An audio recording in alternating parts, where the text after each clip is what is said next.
જય સ્વામિનારાયણ.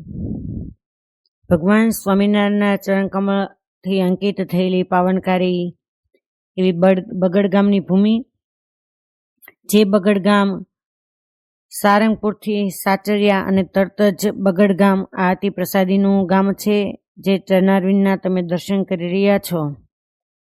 એ જગ્યાએ ઝાડની ખાણેથી આ પથ્થર પ્રસાદીનો છે. એકવાર ખાખીઓની જમાત આવેલી ને મહારાજની પાસે પાકા સીધા માગેલા ને ત્યારે મહારાજે એ ખાણમાં માણકી ઘોડી સહિત પ્રવેશ કરી અને ભીમનાથના રસ્તે નીકળેલા. આ ગામમાં સિદ્ધાનંદ સ્વામીનું બંધાવેલું મંદિર છે. હજારો વીઘા જમીન એ ક્ષત્રિય ભક્તોએ મહારાજને અર્પણ કરેલી. એમાં ખાસ જસા ખાચર, જે બગડ ગામના ગામધણી હતા, જેમના મહાન ધર્મપત્નીનું નામ હતું જાનબાઈ, પરમ એકાંતિક ભગવાન સ્વામિનારાયણના મુક્તરાજ ભક્ત હતા. આજે પણ એનું એ જ પ્રસાદીભૂત મંદિર અહીંયા સચવાયેલું છે. આ બગડ ગામની ભૂમિ એટલે પ્રસાદીની ભૂમિ, અને એમાંય ખાસ અમારા માટે તો સોનામાં સુગંધ ભળે કે અમારા વડીલ ગુરુ એવા પૂજ્ય મણિફેબા અને અમારા ગુરુ એવા પરમ પૂજ્ય સાંખ્યોગી કૈલાસબેન, આ બંનેને આ ગામના ક્ષત્રિય ભક્તોએ દીકરી કરેલા. અને વર્ષોથી પાટલાનું ગામ અમારું કહેવાય, તો વર્ષો સુધી પૂજ્ય અમારા ગુરુ અને ફૈબા બંને આ ગામમાં સત્સંગ કરવા માટે ખાસ જતા હતા. ક્ષત્રિય ભક્તોની સાથે કુંભાર ભક્તોમાં પણ ખૂબ સારો સત્સંગ છે. અને એમાંય મહાન મુક્ત એવા સુરસંગ બાપુ કરીને હતા, જે અત્યારે ભગવાનના ધામમાં અવિનાશી સુખ માણી રહ્યા છે. એમના દીકરા પણ અત્યારે ખૂબ સારો સત્સંગ રાખે છે, અને બધું અત્યારે લગભગ મંદિરનું સંચાલન એ જ કરે છે. તો આવું આ પ્રસાદીનું બગડ ગામ, જે આ સિદ્ધાનંદ સ્વામીનું બંધાવેલું મંદિર, હરિભક્તોનું મંદિર, એ મંદિર પણ અત્યારે એમનેમ જ સચવાયેલું છે. અતિ મોટી જગ્યામાં આ મંદિર આવેલું છે.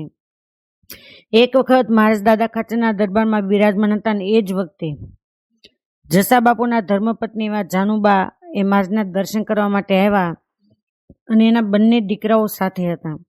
આ ગામમાં સિંહાસનમાં અનેક પ્રસાદીભૂત વસ્તુઓ પણ સચવાયેલી છે. જાનુબા એના બે દીકરા હતા, એમાં એકનું નામ હતું રામ ખાચર અને બીજાનું નામ હતું દેહા ખાચર.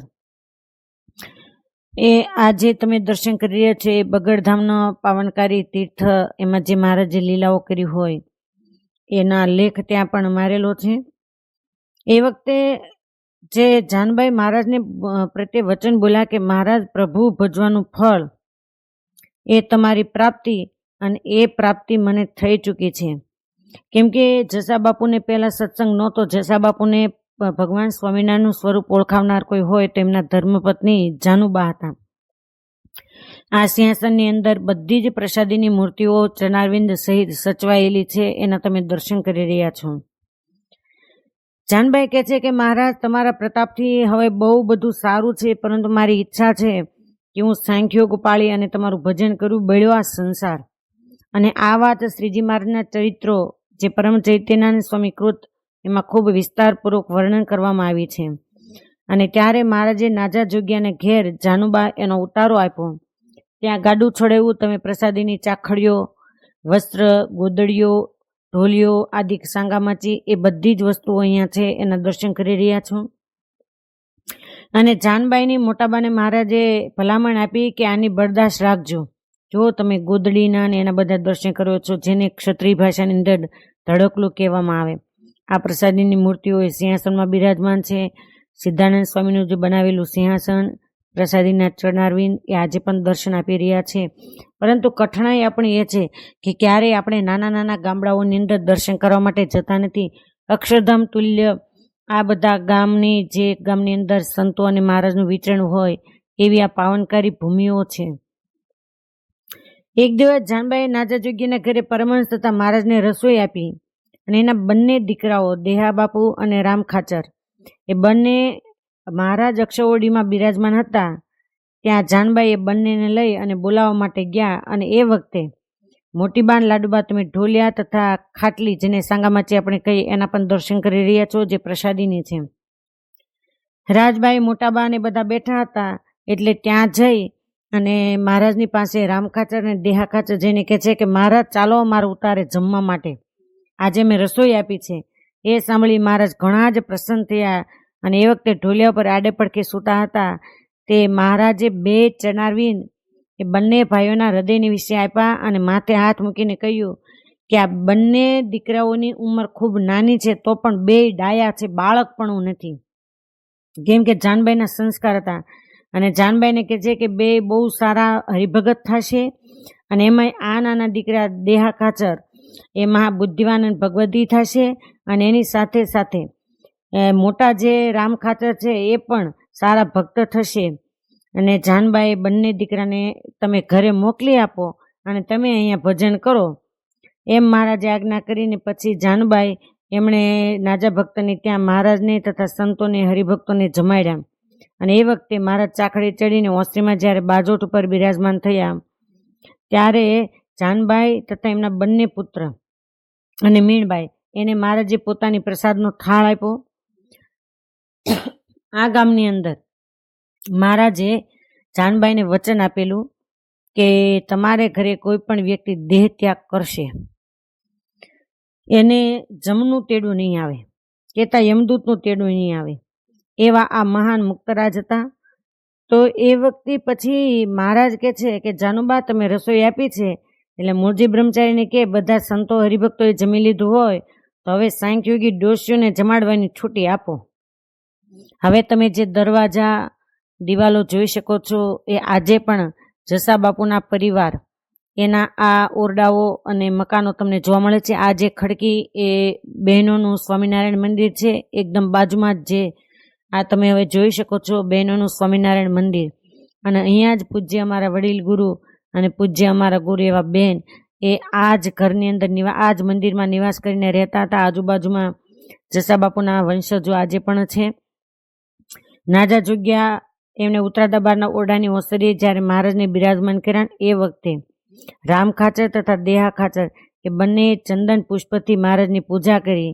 અને જાનબાઈએ ભારે ધોત્યું 200 રૂપિયા એ મહારાજ સારું આપ્યા અને માથે નગરનું એક સારું એવું સેલું એ મહારાજને માથે બંધાયું.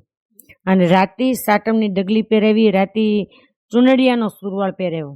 અને એ વખતે કેડે કાળા છેડાનું સોનેરી ધોતિયું બંધાયું અને એક સોનેરી છેડાકોરનું પાસે રખાયું અને હાથનો ભરેલ એક રાતો રૂમાલ મહારાજના હાથમાં આપ્યો.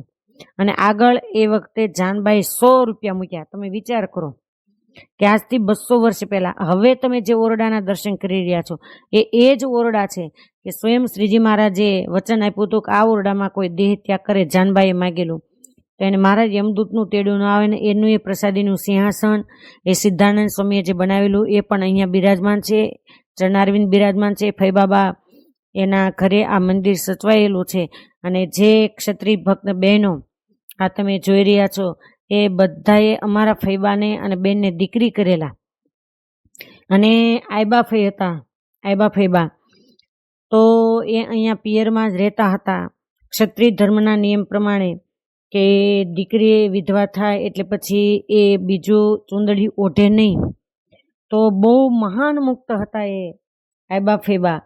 એ આ ઓરડામાં રહેતા અને એટલી વિશાળ દ્રષ્ટિ કે કોઈ પણ વ્યક્તિનો અંતકાળ આવવાનો હોય એ ખબર પડે ગામમાં તો તરત જ જે મહારાજે શ્રીજી મહારાજે વચન આપ્યું હતું કે આ ઓરડામાં જે દેહ ત્યાગ કરે એને યમદૂતનું તેડું નહીં આવે, તો એ વ્યક્તિને અહીંયા લઈ આવવામાં આવે અને ત્યાં એનો દેહ ત્યાગ કરાવે, જેથી કરી અને પેલું કેવું કે રાણા રાજગઢની જેવું કે અમારા ગામની અંદર યમદૂતનું તેડું ન હોવું જોઈએ.